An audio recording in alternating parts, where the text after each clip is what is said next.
네, 안녕하세요. 항공사 취업 멘토 늘스타가 왔습니다.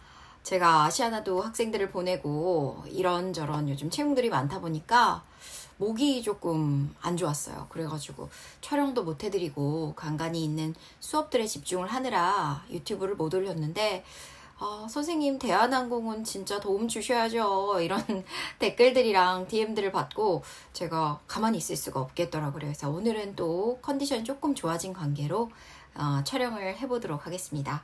그래서 여러분이 대한항공 어떻게 써야 될지 각 항목마다 어떤 대한항공 홈페이지의 내용들을 게재를 해서 내가 기업 분석을 해야 될지 좀 고민 많으셨다면 오늘 끝까지 이 영상 놓치지 마시고 한번 보시고 제출해 주시면 좋을 것 같습니다. 자, 우선 문항은 3개예요. 그리고 문항마다 각각 컨셉이라든지 핵심 역량을 다르게 써야 된다, 활동명을 다르게 써야 된다, 이런 것들은 제가 누누이 매번 자소서마다 말씀드렸지만요. 내가 예를 들어 태권도 학과를 나와서 태권도 사범 관장으로 활동을 한 4년 했어. 20대 인생의 모든 것이 거의 태권도여서 그렇다고 해서 1번에도 내가 태권도 시절 사범 시절에 그 성실함을 어필을 한다든지, 그리고 2번도 태권도 선수 시절에 이야기가 나온다든지, 3번에도 태권도 선수를 하면서 겪었던 시련, 이런 식으로 똑같은 활동을 계속 반복을 하게 된다면 이 친구가 태권도 쪽 사범을 지원하는 지원서를 쓴 건가? 이런 생각이 들잖아요. 그래서 어떤 활동을 계속 쭉 쓰는 것보다는 내가 다양한 활동들을 했던 것을 쭉 한번 펼쳐보시고 A라는 활동명, B라는 활동명, C라는 활동명이 1, 2, 3번에 좀 고르게 분포할 수 있도록 적어달라는 이야기 해드리고 싶고, 그리고 핵심 역량 같은 거, 예를 들어 1번에 진취적인 성향에 대해 밝혔는데 2번도 이렇게 좀 똑부러지고 야무지게 고객의 편에서 뭔가 새로운 것을 시도해서 변화를 이끌어낸 사례, 진취적인 사례라고 볼 수 있죠. 그럼 이게 1, 2번이 결국 동일한 컨셉이거든. 그런 것보다 더 좋은 거는 1번에는 진취적 성향을 보여드렸고 2번에는 팀워크 이런 걸 보여드렸고 3번에는 나의 인간적인 면모, 성실성 이런 것들을 보여준다면 이 친구는 이런 A라는 매력도 있고 B라는 매력도 있고 C라는 매력도 있는 궁금한 인재라는 것으로 평가받아서 합격을 하실 수가 있으니까 그런 이야기 꼭 드리고 싶고요. 오늘 영상 계속 끝까지 시청을 해야 하는 이유가 대한항공 지금 그런 카더라가 돌아요. 여태까지는 정말 서류 합격률이 너무나 높아서 영상평가까지는 스무스하게 모두가 가는 그런 느낌이었다면 이제 영상평가 전에 서류에서 좀 많이 걸러낸다라는 이야기가 있어서 물론 카더라를 다 믿을 수는 없지만 우리가 조금 더 보수적으로 생각해서 나쁠 건 없잖아요. 선제적으로 대비를 할 수 있으니까 이번 자기소개서 이만하면 됐을까 생각하지 마시고 마감 전날까지 이제 최대한 고민을 하셔서 제출을 최대한 이제 미루시면서 퇴고의 과정을 거치시면 좋겠다라는 이야기 드릴게요. 조금 더 신경 쓰라는 거죠. 1번은 대한항공 입사를 위해 본인이 기울인 노력에 대해서 서술하셔야 하고 대한항공에서 또 이루고 싶은 목표를 서술하셔야 돼요.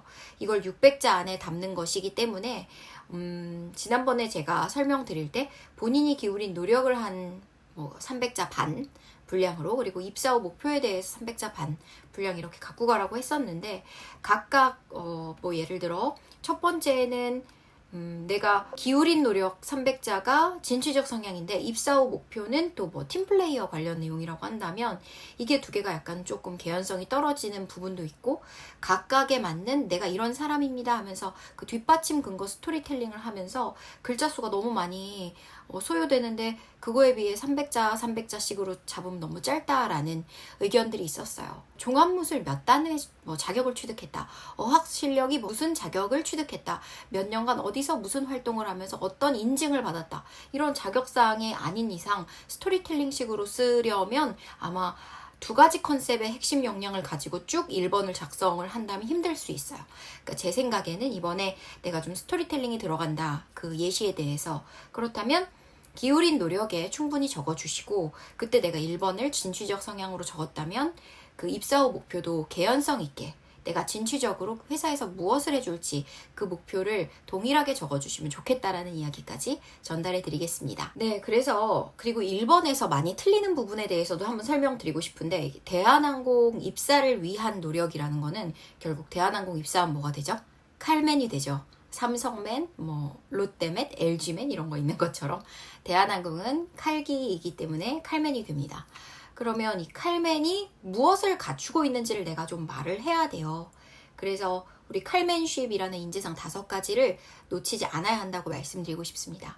1번 코너에서는요. 그래서 진취적 성향의 소유자, 국제적인 감각의 소유자, 서비스 정신과 올바른 예절의 소유자, 성실한 조직인, 팀플레이어 요 5가지의 소재 중에서 좀 작성을 하시고요. 처음에 이제 제가 말씀드리고 싶은 건 초반에 한 3줄 정도는 내가 대한항공 칼맨이 되기 위해서 무엇을 갖춰야 한다고 판단했고 그 이유는 이러이러한 것을 대한항공이 잘 해내고 있다라는 내용을 한 3줄 이내로 깔끔하게 작성을 하면서 내가 이것을 왜 노력했어야 했는지를 좀 판단할 수 있게 적어주시면 좋을 것 같아요. 그리고 그 다음에 이제 내가 어떠한 예를 들면 진취적 성향 하나를 가지고 어떠한 예시들을 풀어갈 건지 나의 경험을 살려서 이야기를 쭉 가져가시는 것까지 해서 350자, 360자 요 정도 포함해서 요 내용들을 처음에 적어주시면 좋을 것 같아요. 개연성 있게. 그 다음에 이제 남은 자수 분량을 입사 후 목표로 잡아서 해주시면 좋은데 이 목표 쓰라 그러면 많은 친구들이 저는 이런 진취적 성향을 바탕으로 대한항공을 위해 항상 고민하겠습니다. 고민하는 승무원이 되겠습니다. 이렇게 한 줄로 마무리를 하시는 경우들이 많은데 그러시면 안 돼요. 이것도 2가지를 물어봤기 때문에 좀 길게 최소한 250자에서 300자 정도는 되게끔 목표를 정확히 쓰시고 그거에 대해서 그 목표를 이루기 위해 어떤 노력을 할지도 얘기를 해줘야 하는 거거든. 그러니까 조금 글자 수를 넉넉하게 남겨두시길 바라고요. 목표라고 했을 때 그렇게 추상적으로 내가 진취적으로 승객을 위해 고민하는 승무원 되겠습니다. 이렇게 하면 그 목표를 어떻게 이루었는지 기업이 판단할 수 있는 지표 자료라든지 그런 게 있나요? 그래서 사실 우리 고등학생들한테 물어봐도 너 올해 목표가 뭐야? 이러면 고등학교 1학년 때까지 좀 수리가 4등급이고 이래가지고 제 목표는 수리를 2등급까지 올리고 나머지 1, 2등급이던 등급을 그대로 유지해서 인서울 4년제에 제가 원하는 경영학과 들어가는 것이 목표입니다. 이렇게 때 구체적으로 말해요. 그리고 그 목표를 실현하기 위해 저는 도서관에서 몇 시간을 공부할 거고 그리고 야간 자율학습 이런 걸 할 거고 요즘도 하나요? 모르겠지만 이런 식으로 본인이 어떻게 그것을 이룰지 플랜을 소개를 하죠. 그래서 입사 후 목표를 이야기할 때에도 내가 진취적 성향의 소유자라고 이야기를 했다면 개선 의지를 가지고 계속 뭔가 좋은 서비스에 대한 새로운 서비스에 대한 고민을 한다는 거잖아요. 그러니까 대한항공 내에서 최대 제안서를 제출할 수 있는 아이디어 뱅크 승무원이 되는 것이 목표이다. 그것을 토대로 결국 나는 대한항공의 고객님들에게 큰 사랑을 받을 수 있는 새로운 인기 서비스를 도입한다면 그것이 굉장히 큰 자부심이 될 것 같다. 이렇게 이야기를 해주시고 관련해서 그것을 이루기 위해 대한항공의 소통광장 채널에서 어떻게 하며 이런 예시들 내가 그리고 제안서 레포트를 쓰기 위해 매 비행 후 어떻게 내가 비행 일지를 작성하며 이런 식으로 나만의 그 노력사항들도 한 2줄 정도는 덧붙여서 적어주셔야 돼요. 그리고 마무리로 이걸 토대로 대한항공에서 어떠한 승무원이 되겠다라는 포부까지 덧붙여 주셔야지 깔끔하다라는 이야기 드리고 싶습니다. 2번 문항 한번 볼게요. 승무원이 가져야 할 마인드, 서비스 마인드 중 가장 중요한 요소는 뭐라고 생각하는지 그리고 본인의 경험을 좀 넣어서 토대로 기술해라 라는 이야기를 주셨는데요. 이때 제가 꼭 봐야 한다라고 소개하고 싶은 것은 그 대한항공 홈페이지 들어가시면은 고객 중심 경영 철학 이 부분이 있어요. 그래서 대한항공의 서비스 마인드의 가장 최고 1번 넘버 1은 고객 중심 사고이거든요. 그래서 6글자로 치면 고객 중심 경영의 대한항공. 그래서 이걸 토대로 고객 만족을 극대화하고 이를 통해 커스터머 로열티, 고객 충성도, 재구매율, 재방문율을 높인다. 그것을 창출한다라는 것을 이제 목표로 달리는 것이죠. 그래서 고객 중심 경영은 우리가 서비스의 요소 중 가장 중요하다고 넣어야 하는 어떤 모범 답안입니다. 그래서 내가 이걸 좀 갖고 올까? 저런 걸 갖고 올까? 서비스 마인드 여러 가지 있잖아요. 섬세하다. 스피드가 생명이다. 미리 먼저 선제적으로 대응해서 고객을 도와준다. 트렌디하게 다가가서 미리 파악하고 미리 제공한다. 고객을 내 가족같이 생각해서 딸처럼 제공한다. 여러 가지 여러분들이 얘기를 할 수 있지만 그것의 궁극의 결국 목적지는 고객 중심 경영이라는 내용 아래에서 서술이 되어야 한다라는 이야기를 드리고 싶고요.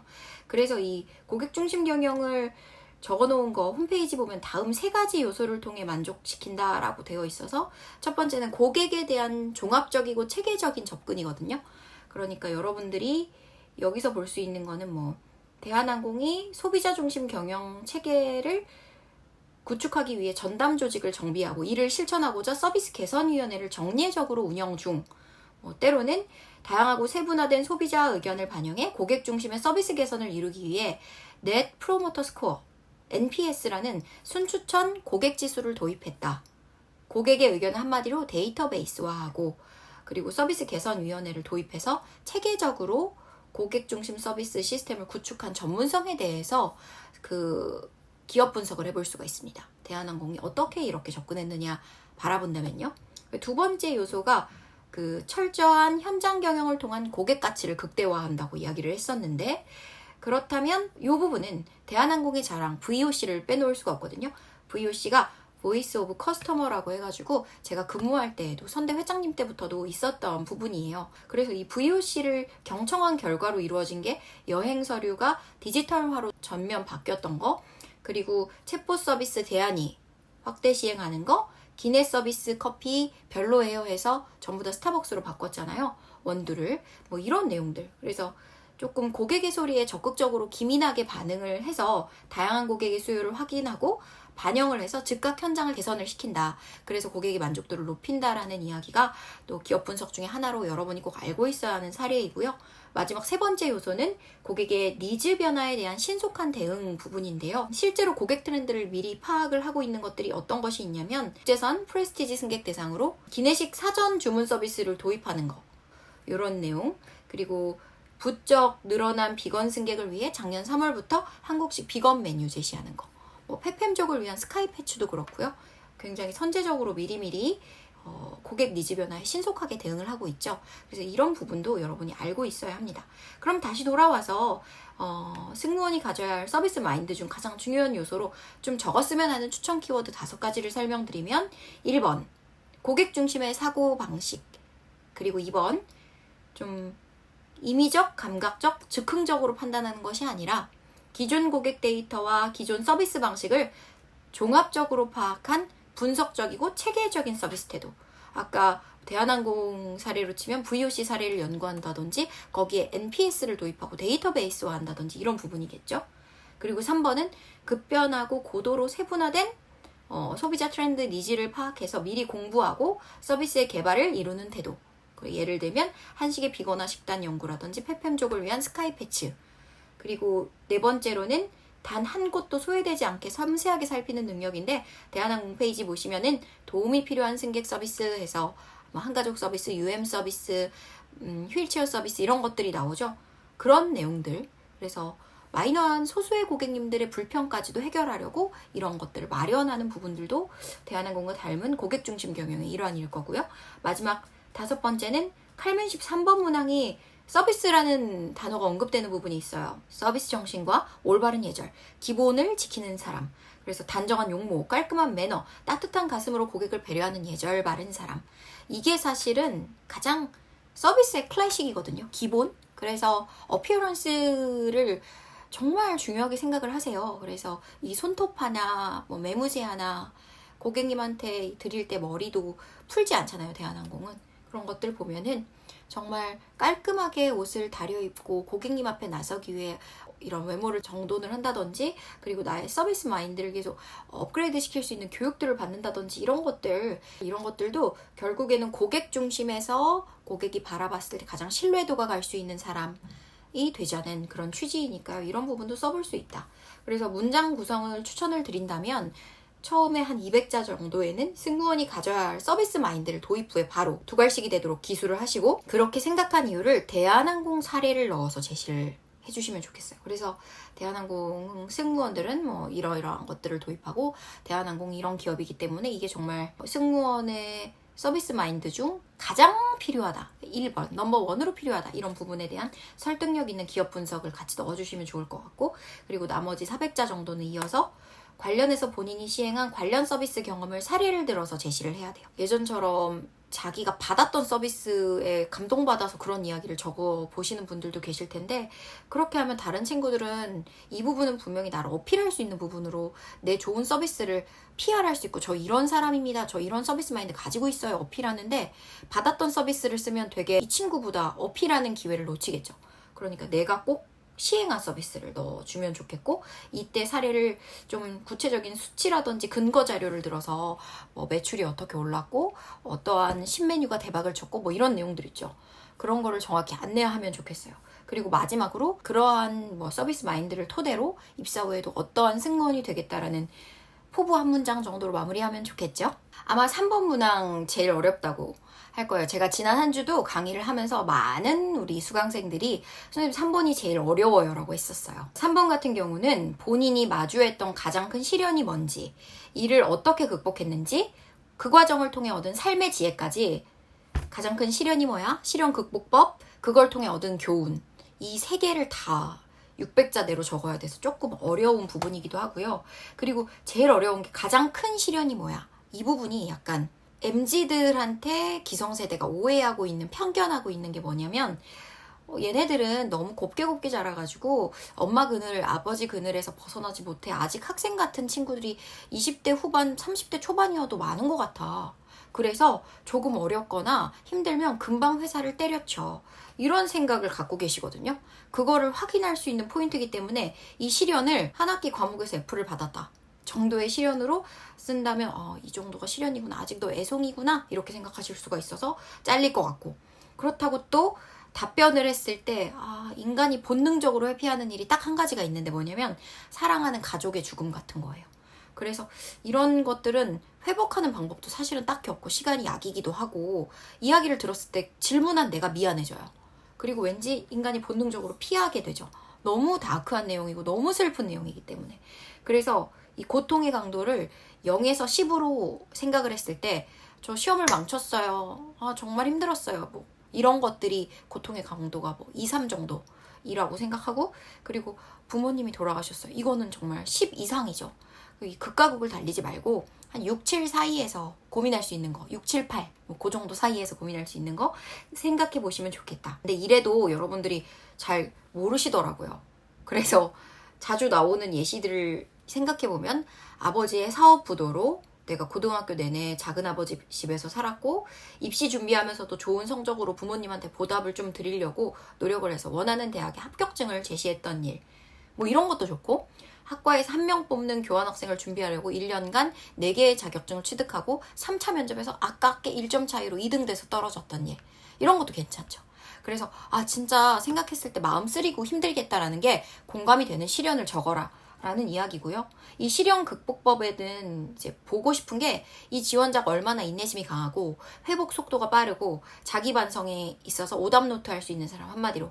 그래서 내가 지난 실패를 시련으로 두지 않고 완전히 새로운 플랜을 가지고 와서 새롭게 도전하는 시도, 그리고 긍정적인, 요즘 원형적 사고 있잖아요. 럭키비키잖아, 이런 거.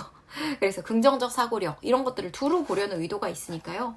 여러분들 이 시련 극복법을 사실 시련에 대해서 장황하게 작성하는 것보다는 시련에 대해서는 덤덤하게 3줄 안으로 작성을 해주시고, 그 다음에 이제 극복법을 좀 체계적으로 소개해 주시는 게 좋다.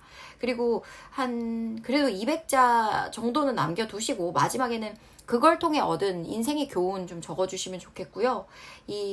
이때 인생의 좌우명이나 가치관들을 좀 소개하면서 느슨해질 수 있는 글에 긴장감을 넣어주는 것도 괜찮거든요. 한마디로 한번 쫙 텐션을 올려주는 거죠. 그래서 강렬한 인트로를 위해서 이런 나의 좌우명, 가치관, 어디서 보는 인형구, 명언, 이런 것들을 좀 적어주시면 좋겠다 라는 생각이 들고요. 그리고 또 강렬한 인트로를 위해서 문장 초반에 도입부 쪽으로 이 명언을 옮기거나, 아니면은 그 소제목 타이틀을 이 명언으로 서술하신다거나, 이런 것도 하나의 아이디어로 제가 드리도록 하겠습니다. 그래서 다시 한번 말씀드리면은, 초반에 한 200자 이내로 본인의 시련을 소개하고, 또 그 극복법이 조금 더 많게 250자, 300자 이렇게 쓰시면 좋을 것 같고, 마지막 단락으로는 또 200자 이내로 내가 어떤 인생 교훈을 가지고 있고, 앞으로 대한항공에서, 아니면 앞으로 승무직을 하면서, 아니면 앞으로 살아갈 내 인생에서 고난이 닥쳤을 때 쉽게 포기하지 않고 다시 빠르게 회복하겠다라는 것까지 말씀해 주시면 되겠습니다. 네, 벌써 이야기를 많이 하니까 목소리가 중간에 갈라져서 듣기 싫었겠다라는 생각 들어서 정말 미안해요. 하지만 여러분을 위해서 이렇게 찍어준 열정 하나는 알아주시길 바라고요. 궁금한 거 있으시면 댓글 달아주시고 또 좋아요와 구독, 알림 설정 해주시면 영상 평가 때도 여러분한테 도움 드리도록 하겠습니다. 늘스타 항상 사랑해주셔서 감사합니다. 여러분 화이팅! 제 후배로, 직속 후배로 들어와 주시길 바랍니다.